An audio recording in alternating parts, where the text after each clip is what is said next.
Namaste. I'm Reverend Wendy Craig-Purcell here at the Unity Center in beautiful San Diego.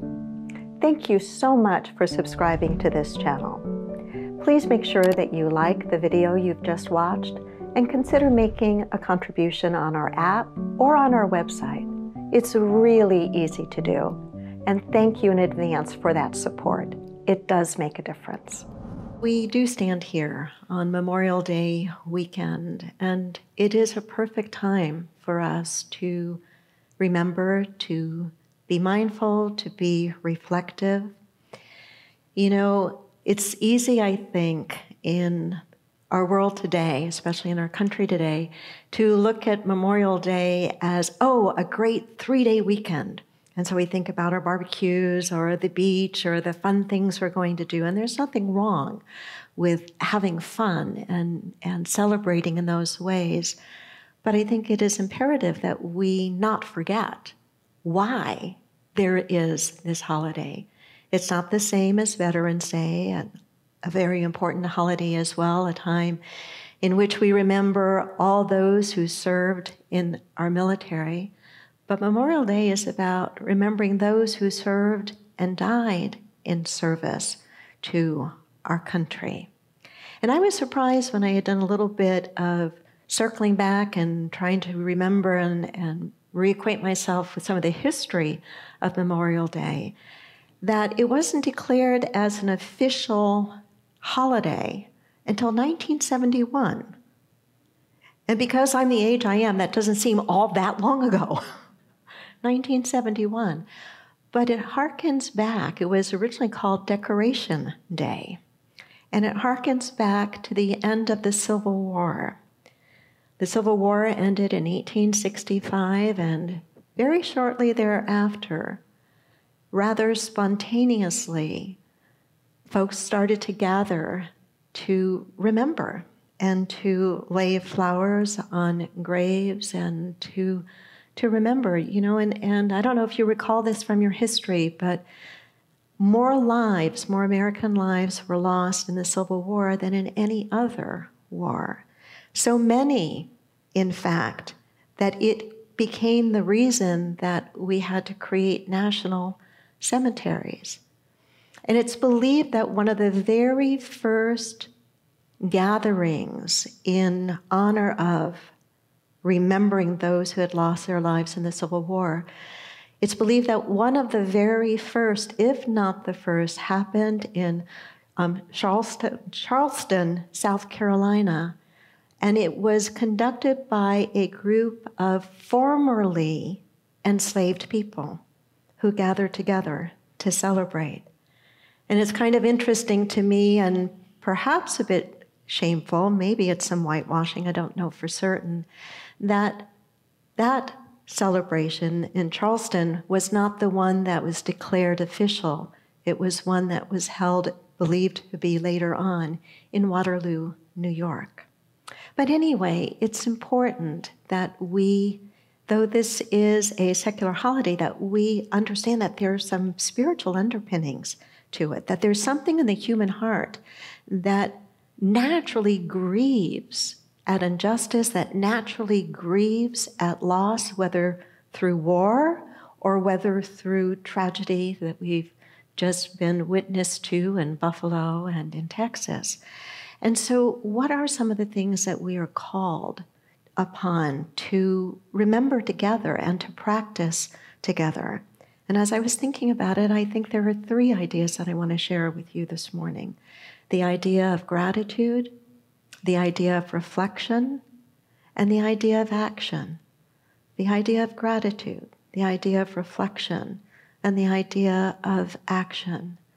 That we remember, that we do not forget, that we don't forget our history, and it's so easy to do that. You know, as we are busy in the living of our own lives and dealing with all the things that each and every one of us have to deal with, from paying our bills to going to work, to caring for our children, to caring for our parents, all of these things, there are many demands on us. Nod your head if you can relate to what I'm talking about. And it's so easy to forget where we've come from, where our countries come from, where our ancestors have come from, and how important it is. And it's not spiritual. I think it is very spiritual to remember and to reflect. And when we remember, when we think about it, when we think about and remember what Memorial Day is celebrating or acknowledging, we can't help but have our hearts be broken open. We can't help but touch that quality within of gratitude for those who gave so much that we can be in a place like this together today. I'm a bit of a history buff, and in all the travels that we have done as a family, whether European travels or travels in the US, we love to go to places that are rich in history and to remember. I recall just a number of years ago, the first time that John and Jonathan and Jennifer and I toured Gettysburg. Oh my goodness, the overwhelming sense of gratitude I felt, of mind-boggling sacrifice. And to say, Wendy, don't ever forget that, because were those battles not fought, the things that are so easy for you, Wendy, to take for granted wouldn't be here, wouldn't be here. I remember standing on the beaches of Normandy with a photograph of one of our members. He passed last year, but one of our members, Paul Burkos, who actually was on the beaches of Normandy. And I told him, Paul, I'll take your picture, your retirement picture and your picture as a young serviceman, and I'll hold them, and we'll take a picture of you over the beaches of Normandy. And just the feeling of overwhelming gratitude. Gratitude is one of our spiritual practices, isn't it? That we are to keep our hearts open when we think of the price that others have paid for the rights and the privileges that we enjoy today. It opens our hearts. One of the things that causes me concern, and maybe it causes some of you concern, is that when there seems to be one after another of bad news, of heavy news, of Buffalo and of Texas, and we can go back not that far back and just have this whole, it's so easy, I think, to just become numb. Nod your head if you can relate to any of that. It's just like, here we go again. Here we go again. And what can happen is we become numb and we shut our hearts. And sometimes it hurts to keep your heart open. But I think we must, if we are serious in our spiritual practice and work, I think we have to keep our hearts open. We have to support one another in the process of that, but we have to keep our hearts open, because it's open hearts and open minds that can change the world. It's open hearts and open minds that will say, what can I do? I can't do everything, but I can certainly do something. If only to make sure that every single time there's an election, I vote whatever I think is the right way, that I make the time, but to keep my heart wide open. And there's a certain element of ritual that I think is supportive of keeping our sense of gratitude alive and of remembering together. I think it's the reason that we have parades. I think it's the reason we try to come together in some sort of meaningful way to celebrate or to remember together as community, because it lifts us, it strengthens us, it empowers us, it reminds us that we are not alone. Albert Einstein said, 100 times a day I remind myself that my inner and outer lives are based on the labors of other people, living and dead, and that I must exert myself in order to give in the same measure as I have received and am still receiving. The more I become acquainted with some of the things that Albert Einstein has said, the more I find myself respecting not only his amazing mind, but his awakeness, his consciousness, his, what I perceive to be his spiritual leanings. 100 times a day I remind myself that my inner and my outer life is based on the labors of other people, living and dead. Barack Obama said on his walk across the Edmund Pettus Bridge on the 50th anniversary of that walk, inspiring words, he said, "We honor those who walked so we can run. We must run so our children can soar." How many of you have either millennial children or millennial grandchildren? Raise your hand. Okay, we have a responsibility. I think there are a lot of things we've done well as a generation, and I think there are some things we haven't done so well. And we owe it to our millennial generation to make sure that we kind of clean up whatever we can clean up before we leave it all to them to deal with, right? Are you with me on any of this? Yes? Sometimes I'm just talking to myself, and hopefully I'm listening. I think I am. I think I am. I wake up many times on a Sunday morning with my talk already in my head. I take these ideas seriously. I take the work that we attempt to do very seriously. I don't fool myself that I or you or we can do it flawlessly or perfectly or consistently all the time. But I do believe that we can hold ourselves accountable to the intention to always want to do the best that we can. I see some of you nodding your head. Absolutely. And that no matter how many candles we have on our birthday cake, meaning no matter how many years we have already lived, there is much that we can still learn. And there is much that we can still do and contribute in making a difference. So gratitude, we remember, and when we remember, I think we feel a sense of gratitude.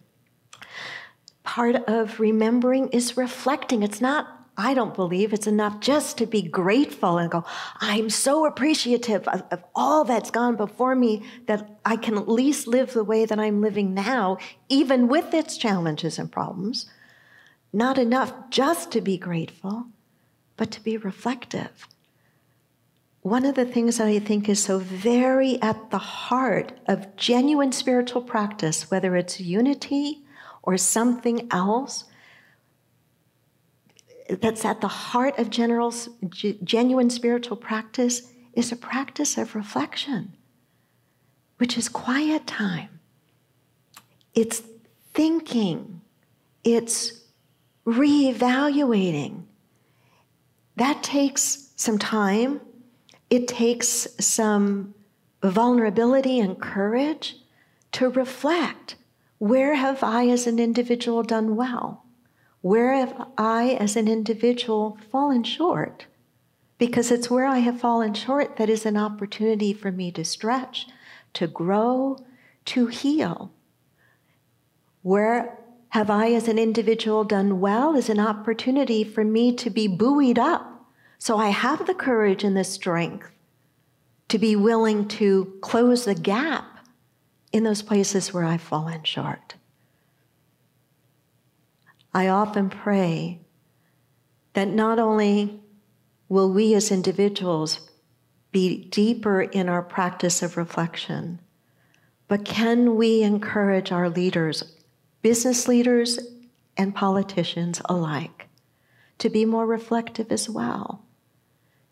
To me, part of being reflective is not only caring about those that are in my immediate sphere of love and concern, but to expand that circle ever wider, to not just those that seem to look just like me or think just like me, but can I expand it wider so that the love and the kindness and the goodness that I attempt to live by is not self-serving, that it is about the other, that it's about the other.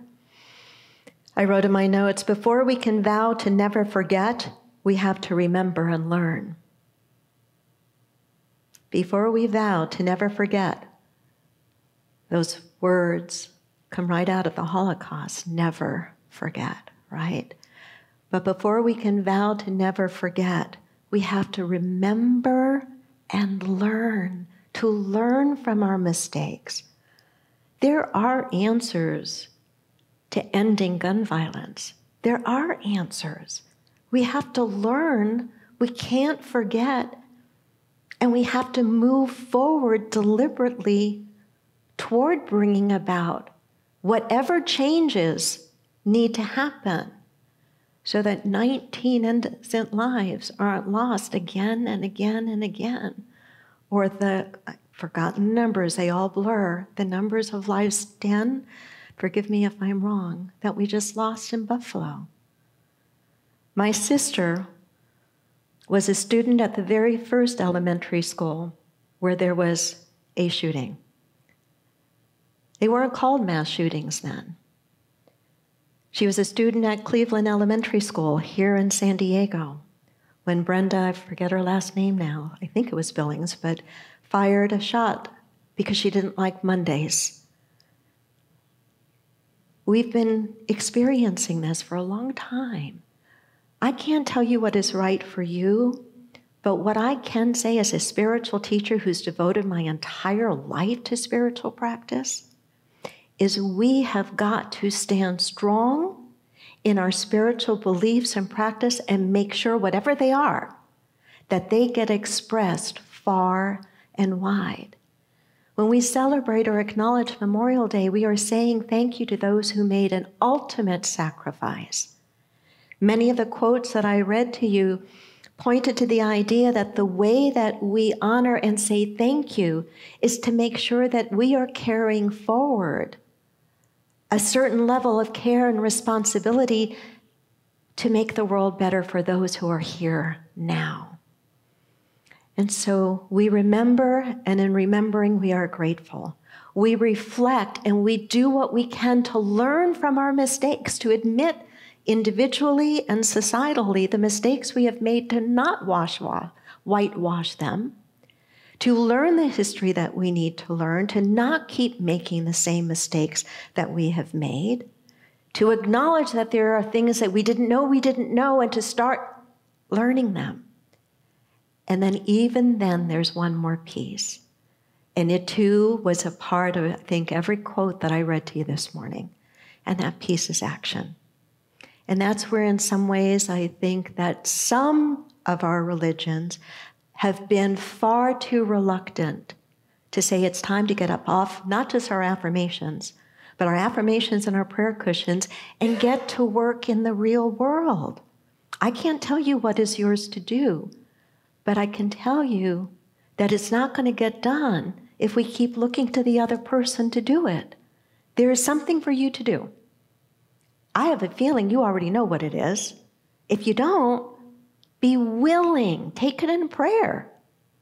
Take it in prayer. What is yours to do? And then be sure that you do it.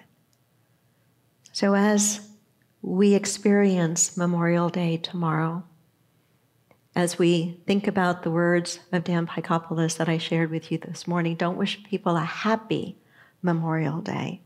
Wish them a peaceful or a reflective Memorial Day. In the midst of your celebrations, and do have fun and do celebrate, in the midst of that, though, also reflect and know that you are mighty and strong. You have a great mind. You have an able body, even if it hurts a little bit more in the mornings when you get up. And you have hands, and you have resources, and you have a consciousness. You can make a difference. Namaste.